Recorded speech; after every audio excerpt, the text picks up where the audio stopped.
Hello students, welcome to our CGP Mentors platform. So today we have with us Miss Snehal Rawat.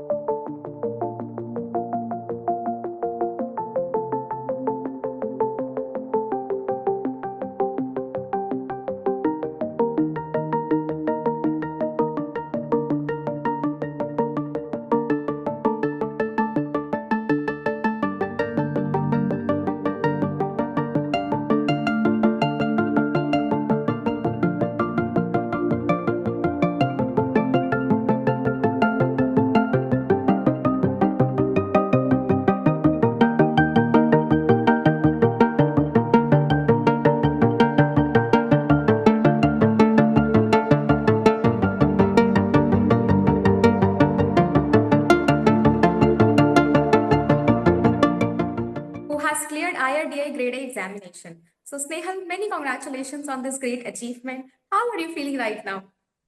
Thank you so much. I am feeling really very happy and relieved.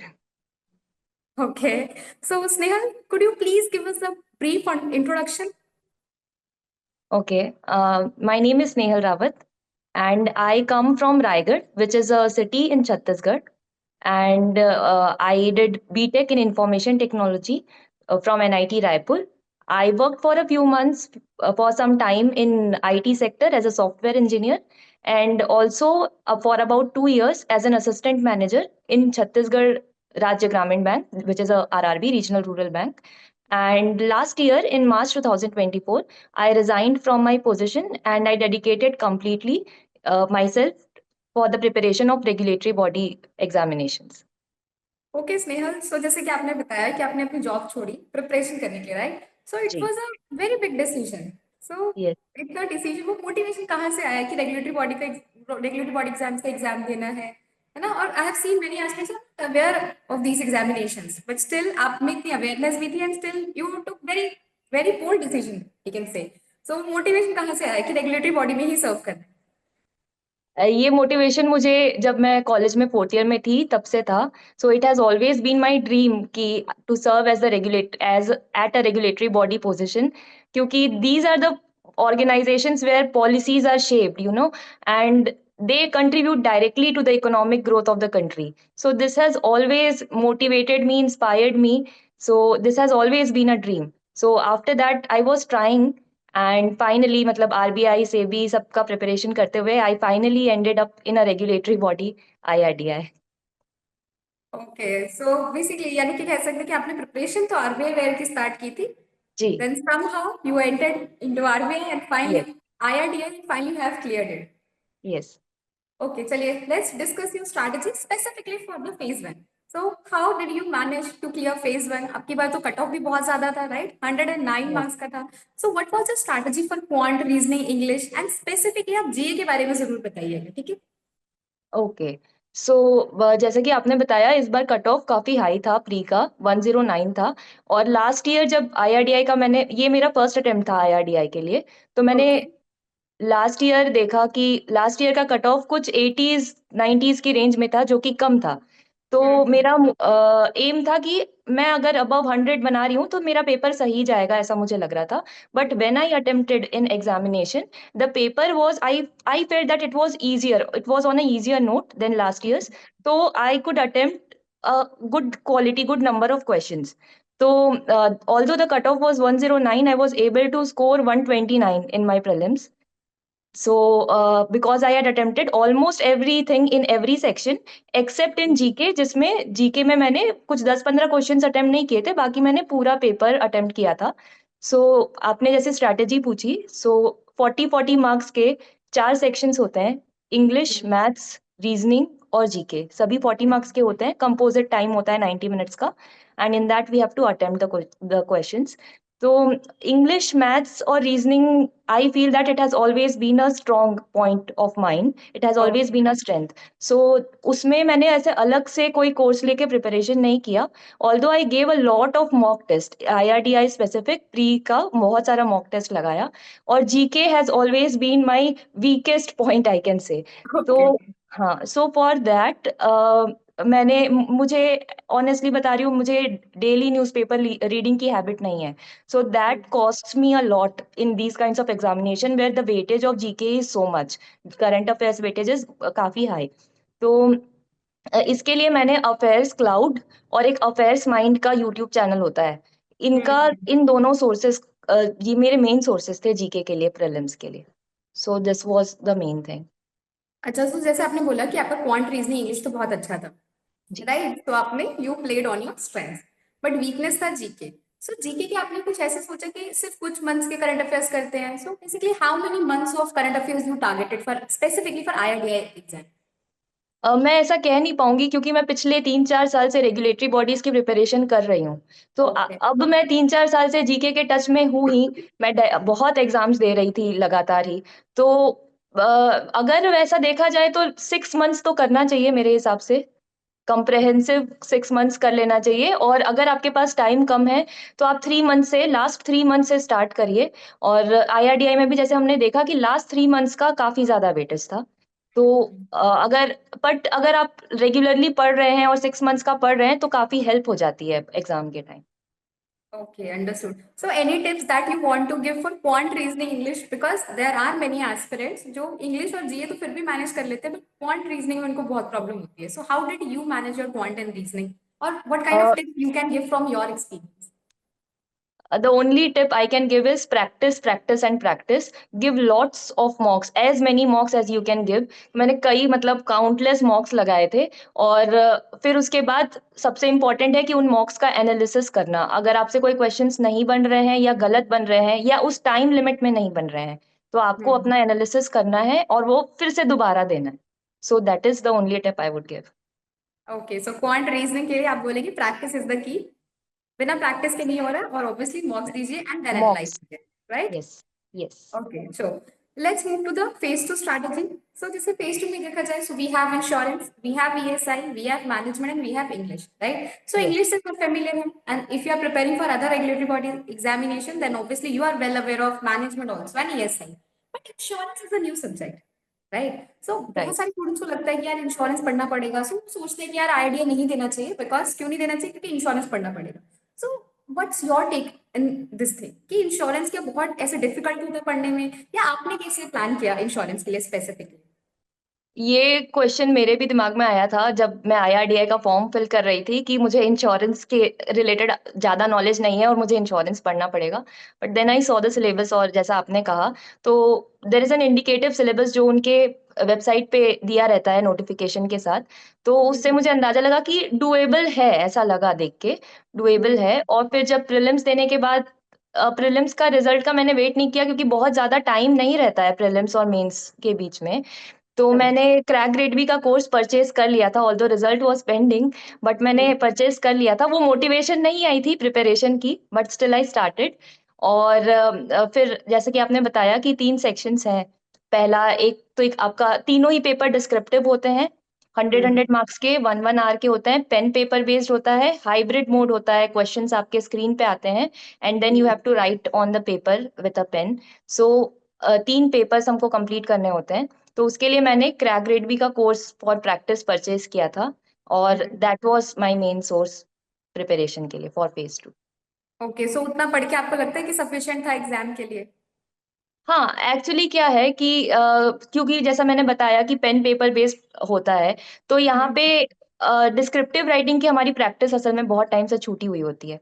तो उस time limit में उतना lengthy paper complete करना, और paper complete करना is the main target with quality answers.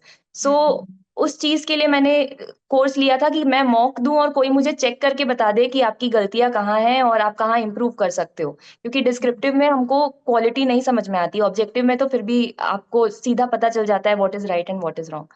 So for that motive I took the Crack Grade B Phase 2 course, and मेरी वो requirement fulfill हुई वहाँ पे, because I used to submit answers and I used to get feedback कि I used to get marks also कि इसमें आपको इतने marks मिल रहे हैं, आपकी ये गलतियाँ हैं, you can improve, या ये आपका सही है, आपने ये सही लिखा है। So that had been a help। उसके अलावा मैंने चैट जीपीटी से भी बहुत हेल्प ली थी for writing answers और to structure my answers properly। So for that I took help of IRDAI's website to know about the current affairs related to insurance। और उसके अलावा there is a channel in Telegram, we learn here Grade B. तो वहां पे वो daily basis पे questions, mock descriptive के questions post करते थे। वो चेक मैंने ऐसे सबमिट नहीं किया, बट वो क्वेश्चंस में मुझे काफी हेल्प हुआ प्रैक्टिस करने के लिए। तो ऐसे मैंने ओके। डिस्क्रिप्टिव राइटिंग के बहुत सारे आंसर्स लिख लिख के काफी प्रैक्टिस किए थे।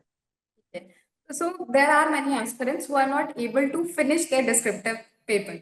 ये तो बहुत बड़ा इशू है ना, क्योंकि हमें आदत ही नहीं होती इतना लिखने की, फिर वहां जाके यस। एग्जाम में स्ट्रगल ही होता है कि सारे आंसर्स नहीं लिख पाते हैं। तो आपने ऐसे कुछ इशू फेस किया था, और अगर आपको पहले से लगता था तो आपने क्या किया था इस चीज के लिए, to improve your speed basically, because it's very important to complete paper, right? Yes.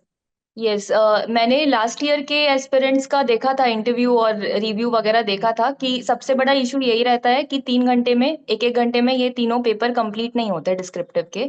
और जिनके कंप्लीट होते हैं उन्हीं का सिलेक्शन होता है, ऐसा मैंने सुना था कि बहुत डिफिकल्ट है और कंप्लीट करना बहुत इंपॉर्टेंट है।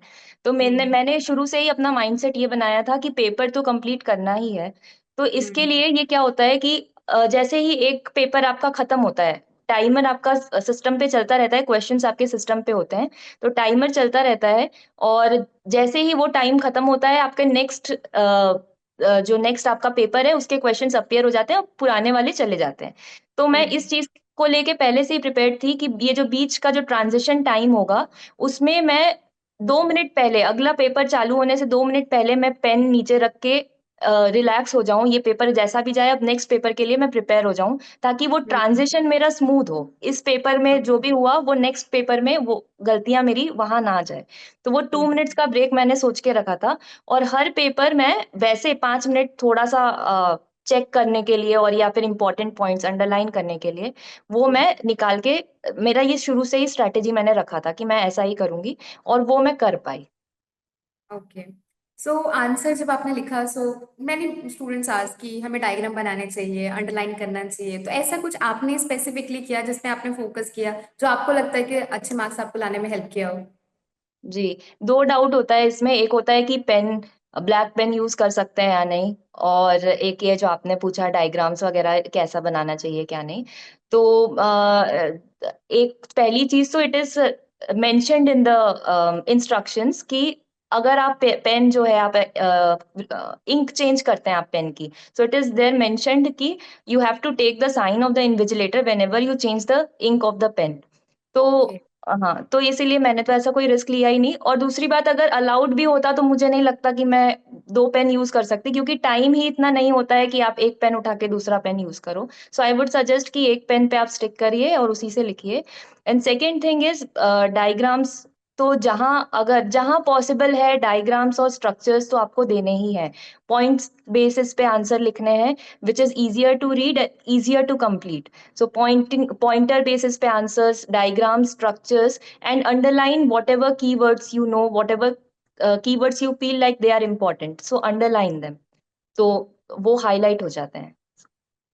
ओके, सो डिस्क्रिप्टिव राइटिंग के लिए आपका टेक ये है कि हमें पॉइंट फॉर्मेट में लिखना चाहिए, एंड डायग्राम्स एंड टेबल्स को ऐड करना चाहिए अगर आपको आ रहा है, एंड थर्ड थिंग इज कि अगर कुछ इंपॉर्टेंट कीवर्ड्स हो तो उसको अंडरलाइन जरूर करिए, राइट? Correct. एंड स्पीड के लिए वही है कि you have to practice a lot, practice जितना Yes. करेंगे उतना बेटर होता जाएगा, उतना राइट? better हो। Okay, so let's move to the phase 3. So how was your interview experience, and what kind of questions were asked in your interview? My interview went quite good. So after exiting from the interview room, I felt satisfied with my interview. It was a good feeling. Okay. So questions were basically two types of questions. 60 to 70% of questions were based on my profile, on my background. And Okay. the other 30% was about IRDI, about insurance, etc. So Okay. these were the kind of questions. तो questions बहुत basic होते हैं, बहुत technical पूछते हैं आपसे, ऐसा कुछ? फॉर एग्जाम्पल, जैसे मेरा background, I have a technical background, I have a financial experience. तो मेरे पास कुछ उसका मिक्सचर वाले क्वेश्चंस थे, ज्यादातर फाइनेंशियल रिलेटेड थे, because I have worked in RRB. So questions were on priority sector lending, on financial inclusion, on DICGC, the limit of DICGC. So background से रिलेटेड इस काइंड के क्वेश्चन थे। और जो अगर टेक्निकल आप इंश्योरेंस की बात करें, IRDI की बात करें, तो बहुत हैवी नहीं था। मैं कहूंगी कि अगर आपने एनुअल रिपोर्ट पढ़ी है IRDI की, तो आपका एक अंडरस्टैंडिंग हो जाता है सेक्टर का और वर्किंग का। सो फंक्शंस बेस्ड ऑफ IRDI, उससे रिलेटेड क्वेश्चंस। सो बहुत ज्यादा डीप में नहीं, it was good, okay okay, level. So interview के सोर्सेज के लिए बोले तो अपना डैफ अच्छे से प्रिपेयर करो, and the second thing is कि IRDAI का एनुअल रिपोर्ट अच्छे से पढ़ लो। Correct, right, correct. इतना कर लेंगे तो sorted. And any tip yes. That you want to give specifically for interview, because बहुत सारे स्टूडेंट्स जो बहुत नर्वस रहते हैं कि इंटरव्यू कैसे होगा, दे फील हाँ, under confident, they are like कि, और जैसे आपने जैसे जॉब भी छोड़ दी थी, तो ऐसा कुछ था, कुछ ग्रिलिंग हुआ था इस चीज पे कि आपने जॉब क्यों छोड़ी? जैसे RBI के इंटरव्यू में देखा गया है दैट मेनी टाइम्स दे से कि आपने जॉब क्यों छोड़ी प्रिपरेशन के लिए, ऐसे बोला जाता है। Correct, correct. एक्चुअली ये जो आपका क्वेश्चन है, जॉब क्यों छोड़ी, ये मेरा IRDI के इंटरव्यू में लकीली कहूँ या कैसे पता नहीं, जिस वे में गया इंटरव्यू, ये क्वेश्चन नहीं आ पाया। उन्होंने एक बार जरूर पूछा कि जॉब क्यों छोड़ी, लेकिन मैंने मैंने बहुत तरीके से ये क्वेश्चन का प्रैक्टिस किया था आंसर देने का, और what ever I answer they seemed satisfied, और उसमें क्रॉस क्वेश्चन बिल्कुल भी नहीं हुआ। So okay. उसमें तो सही चला गया। और रही बात बाकी प्रिपरेशन की और इंटरव्यू प्रिपरेशन की, तो हाँ, एक थोड़ा तो लगता है, क्योंकि it is a 5 member panel, और they are judging you on your every aspect, कि आप बैठ कैसे रहे हैं, बात कैसे कर रहे हैं, what is your personality, how do you enter the room, how are you presenting your answer. So every aspect of yours is being judged. So इसके लिए भी मैंने 4-5 अलग अलग जगह से मॉक इंटरव्यूज दिए थे। क्रैक ग्रेड बी ने अपना इंटरव्यू कोर्स एक्सटेंड किया था बिकॉज आई हैड क्वालिफाइड। इसके अलावा मैंने एड्यूटैप, क्लैरिटी, जहां से भी मुझे मिला, मैंने सब जगह इंटरव्यू अपेयर किया। और इन सभी ऑर्गेनाइजेशन के जो मॉक इंटरव्यूज थे वो बहुत हेल्पफुल थे, क्योंकि सभी ने एस्टीम्ड पर्सनालिटीज को एज एन इंटरव्यूअर्स बुलाया था, either retired RBI CGMs, GMs, IRDIs, retired GMs। तो ऐसे लोग थे जो कि आपका इंटरव्यू की आपकी प्रिपरेशन करवा रहे हैं, तो आपको आपकी गलतियां और कॉन्फिडेंस लेवल भी एक बिल्ड होता है उससे। So that was very helpful, कि प्रैक्टिस, बोलने की practice is very important. Okay, चलिए, so one more question I just want to ask that how our platform help you in your IRDAI preparation. Okay. So for phase two, as I said, my main source of preparation was Crack Grade V's platform only. I find your content very crisp. इसमें video courses and PDFs दोनों थी, and due to time constraint videos तो मैं ज्यादा नहीं देख पाती थी, या 2x पे देखती थी। और PDFs काफी हेल्पफुल थी फॉर राइटिंग प्रैक्टिस और राइटिंग के लिए। और दूसरी चीज जो बहुत हेल्पफुल थी, जो मैंने आपको बताया, कि मैं आंसर्स लिख के देती थी, और I use to get my checked copies, PDF upload करती थी हाथ से लिख के, and I use to get my checked copies, और गलतियां मुझे पता चलती थी मेरी। So that was very helpful. Other than that, the video sessions which I watched 2-3 video sessions, उसमें मयंक सर ने आंसर राइटिंग का स्ट्रक्चर बताते थे, वो कि इंट्रोडक्शन कैसे होना चाहिए, आपके आंसर्स में डेटा बहुत होना चाहिए, रिपोर्ट्स का डेटा, अगर कोई इंपॉर्टेंट परसेंटेजेस हैं वो सब डालो, वो सब। सो that was very helpful. Okay, thank you so much for your kind words. So, one last thing, I just want कि आप थोड़े से सजेशन दे दीजिए फ्यूचर एस्पिरेंट्स के लिए, बिकॉज फ्यूचर एस्पिरेंट्स बहुत ज़्यादा थोड़े से परेशान, नर्वस रहते हैं प्रिपरेशन को लेके। So any suggestion, any tip that you want to give to them. Yes, the first suggestion that I want to give is practice and give lots of mocks, be it prelims, be it mains और be it interview. आप जितने mocks देंगे, आपकी practice उतनी ज़्यादा होगी, और उतना अच्छा आपका performance होगा। And second thing that I want to give as a suggestion for phase 2 is, phase 2 में आपका numericals और case studies भी आते हैं, और उससे सब बहुत डरते हैं, और सबसे ज़्यादा easy और सबसे ज़्यादा scoring वही section होता है। So please do not leave that, attempt that, और उसी से आपको मार्क्स मिलेंगे। So these are the 2 suggestions. Okay, चलिए Snehal, thank you so much for your precious time, and I hope this interview will provide great insight to other aspirants, and all the very best for your all future endeavors. Thank you so much.